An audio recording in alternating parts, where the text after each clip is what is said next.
Chers spectateurs, Chères spectatrices nous sommes des médiatrices et médiateurs scientifiques, Nous souhaitons vous transmettre des informations en lesquelles nous pensons pouvoir avoir confiance. Mercredi dernier, l'OMS a qualifié la propagation du coronavirus de pandémie.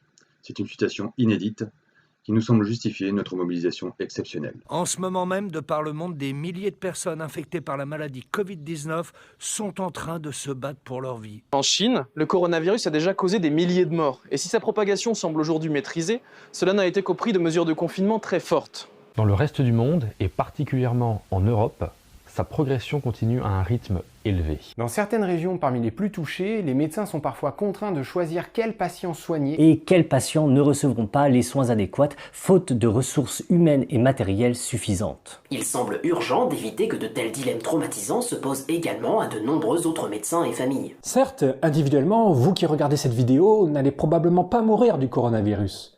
Vous n'allez même probablement pas en souffrir directement. Cependant, à moins de prendre dès à présent des mesures drastiques pour réduire la propagation du virus, vous risquez de le transmettre de proche en proche à votre insu. Même si vous ou vos enfants n'avez pas de symptômes, il y a un risque que vous soyez infecté.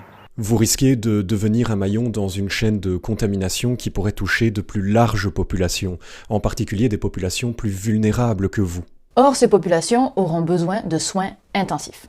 Et leur traitement pourrait conduire à une surcharge des services sanitaires et hospitaliers, ce qui rendrait encore plus difficile l'accès à des soins adéquats.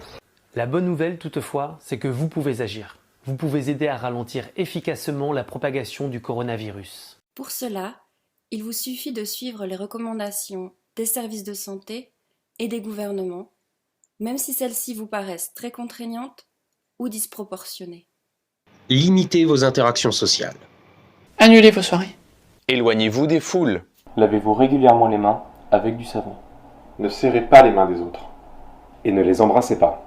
Toussez dans votre coude ou dans un mouchoir jetable.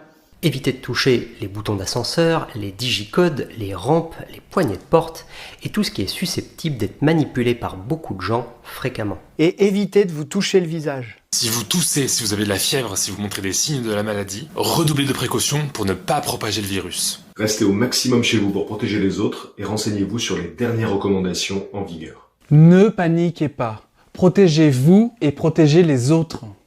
Pour endiguer la propagation de ce virus, veillez aussi à mieux vous informer à son sujet, en consultant des sources fiables et à jour. Méfiez-vous en particulier des sources douteuses, car malheureusement dans ce contexte, les fausses informations se propagent elles aussi très vite. Elles peuvent freiner dangereusement les mesures de précaution. Notre connaissance du virus et notre compréhension de la situation évolue chaque jour. Grâce au travail monumental des scientifiques et des agences sanitaires. Tenez-vous correctement informés. Nous vous invitons notamment à consulter les descriptions de cette vidéo qui listent de nombreuses ressources de vulgarisation ainsi que des ressources d'autorité reconnues. Enfin, vous pouvez contribuer plus encore en relayant cette vidéo. Et en encourageant vos associations, vos entreprises, votre entourage. À eux aussi de prendre les mesures de prévention adéquates pour freiner la propagation du coronavirus. Le coronavirus est un défi qu'il nous faut relever collectivement. Nous comptons sur votre support et votre aide pour limiter ces dégâts et revenir aussi vite que possible à une vie plus sereine. Merci.